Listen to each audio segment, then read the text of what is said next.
So let's start out with Brett Favre, because everybody loves Brett Favre.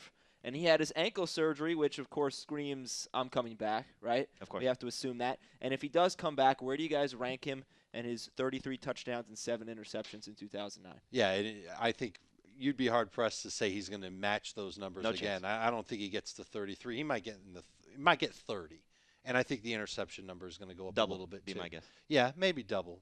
But I think Favre's going to actually have a really good season now that we know he's coming back. Still good enough to be a number one fantasy quarterback. Absolutely. I don't remember off the top of my head where I have him ranked, but somewhere in between 8 and like 11 in my rankings is just about where I've got Favre, and I think he's gonna be solid and a good value pick in like round 5, round 6. Maybe. Yeah, I think after the elite quarterbacks come off the board, that's where you sort of slot Favre in there, and you got to take a good backup just in case. First of all, if you're drafting anytime between now and the start of training camp, he still hasn't said I'm back yet. Now, obviously, all indications are he's going to play. If he had the surgery. Absolutely. He didn't have the surgery to mow his lawn. He had the surgery to come back and play in the NFL. He's got a great receiving core. You look at Sidney Rice, Percy Harvin, Visanthe Shenko, Bernard Berrien. We talked about this on last week's podcast, not to get into it too much, but Percy Harvin being used as a receiver out of the backfield, that's going to give him another weapon to throw the ball to. The offense is great. He showed last year what he could do when he's healthy. Yeah, another offense with tons of weapons. Yeah, and so I think you're talking about Favre. Dave has him in the 8 to 10 range. So do I. He's definitely a starter, somebody you can draft after the elite guys come off the board. Once you see probably Tony Romo get drafted, Tony Romo, Tom Brady, Phillip Rivers, that sort of trio, that's where Favre sort of starts to come into mix, of who to draft. Jamey and I have him in the 8 to 8 range, by the way. We both have him 8th in our rankings. Where do you have Flacco? Because you drafted Flacco in the 10th round in that mock draft we talked about last week. Yeah. Is there a big drop-off from Favre to Flacco? I don't personally see it, but you might have a little bit more of a drop-off. Yeah, I just think Favre is definitely safer than Flacco because Favre's done it before. And we saw as recently as last year that Favre can put up 33 touchdowns versus 7 interceptions. Flacco hasn't done it yet. So obviously Favre with the track record, I just playing in the NFC North too, helps him out. I look at the upside for Flacco this year with Bolden, with Stallworth. As a matter of fact, I have to defend my pick for the publication that I did the draft for. Really? Because they want me to explain why I took Flacco where I did and why I have him ranked as high as I do, because apparently everybody else in this league does not think Flacco is going to be as good, which is why he fell. I want to play in this league all of a sudden. If they're not valuing a guy that's they got value Bolden him, and but listen, Mason just looking at it here, I have Flacco 9, you have Flacco 11. That's probably more in the range where most people have him is 11. I just look at the upside of Flacco and see going from 21 touchdowns, I think he can make the leap to close to 28 to 30. The guys that I have in front of him, you've got Eli Manning and Jay Cutler. I think both of them are locks for 4,000 yards this year, and I think the touchdowns are probably going to be right around the same. For 4,000? Yes, he is a lock for 4,000 yards Interesting. this year. They're going to put the ball in the air. Just got me excited. Man. Yeah, I know. All right, so Brandon Marshall, he is the Dolphins' prize off-season edition. Also Also recovering from hip surgery that should sideline him at least until training camp.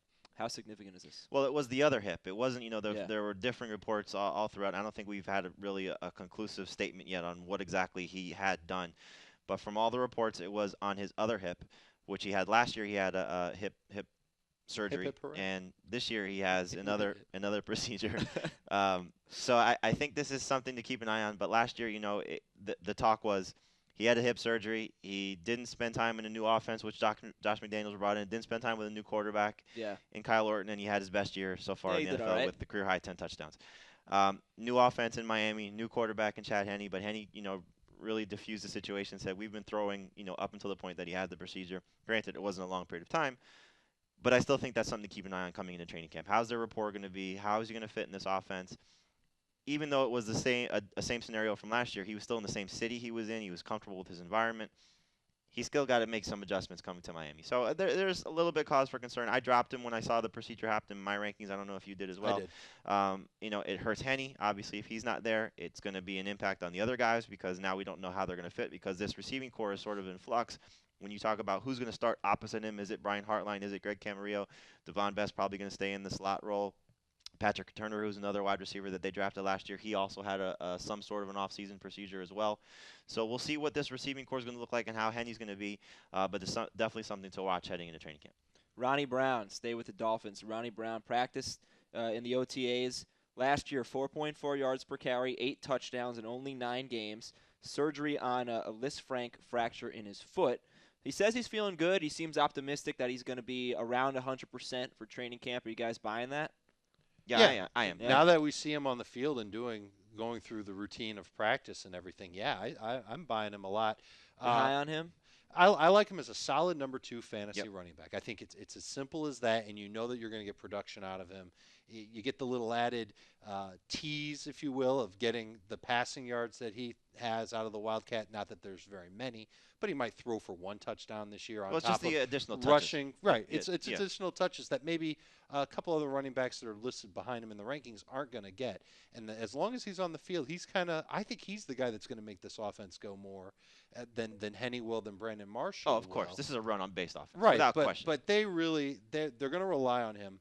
And Ricky Williams. That's the key. They're going to rely on Ricky, too, and both of them, I think both are free agents after the year. They're going to run him into the ground. I believe so. Yeah, they're going to get a lot of work. It's one of those scenarios where Ronnie Brown's health is always going to be an issue. He hasn't finished 2 of the last 3 years, and 2 of the last 3 years he's coming into the season with some sort of recovery. Last year or 2 years ago it was the ACL. Now it's the foot problem. He's a round 4, round 5 type of guy. After the first tier of running backs come off the board, he's a safe number 2 guy and someone you just really have to make sure you back up with. But the one key with him, aside from health, is how much is Ricky Williams going to be used. As Dave mentioned, potential free agent, but also Ricky Williams was fantastic last year. What is the latest news coming out of Chicago with the Bears? You got the new offensive coordinator. Mm-hmm. People are loving it. Yeah. What's going on? Well, I don't know if everybody's going to end up loving it, but for now, everything is peaches and cream in Chicago. Mike Martz is installing his pass-happy downfield offense. Jay Cutler has absorbed it.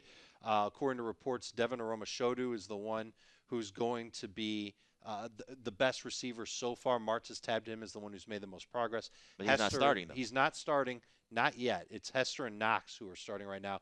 I think Hester and Aromashodu might have potential to each put up around 750 to, dare I say, 1,000 yards this season. Remember, it's the Mike Martz offense, putting the ball down the field. It's gonna go right into what Jay Cutler does, absolutely. And his numbers are going to be great, and I think Devin Hester's numbers are going to be solid too. They're getting it now, so that when training camp comes around this summer, it's all going to click for them.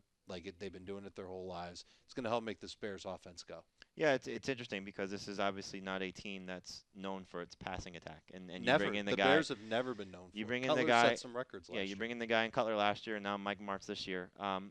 It's curious though that Aromashodu is not the starting wide receiver right now, but it goes to show you that a 4-game sample size is not enough to carry over to the following season because Knox was pretty consistent for the most part last year, and Devin Hester I think still is the guy with the highest ceiling of all these guys. What do Devin and Johnny have that Devin Aromashodu doesn't have?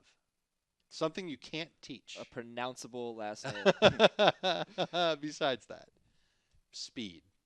Knox. Well, Aromashodu's not slow. I know, but compared to Knox and Hester? Sure.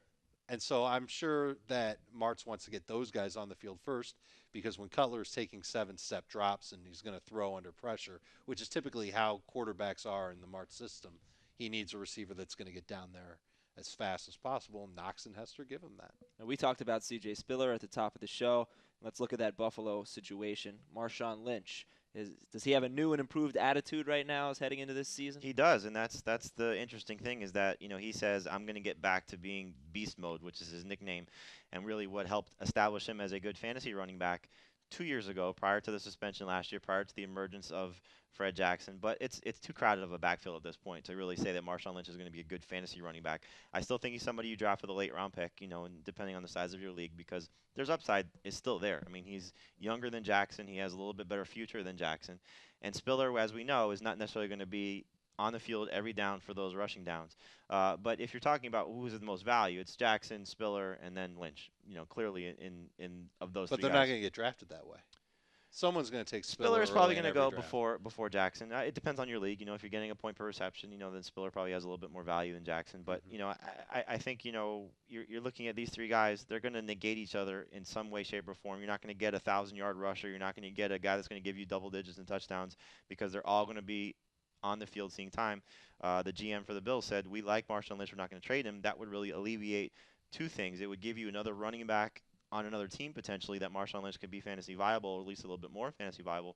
and it would take away one guy from this mix. Where if it was just these two guys coming in with a couple schleps as backups, then you're talking about Jackson Spiller as very good fantasy running backs if Marshawn Lynch wasn't in the equation. Let's remember one thing here about Marshawn Lynch and this new attitude. He doesn't have a choice. Right. He didn't get traded. Sure. He's still in Buffalo, which to him is probably the last place he really wants to be. I promise you, deep down he'd rather be a Raider than a Bill, just because he's went to Cal. Sure. And the whole California connection with him.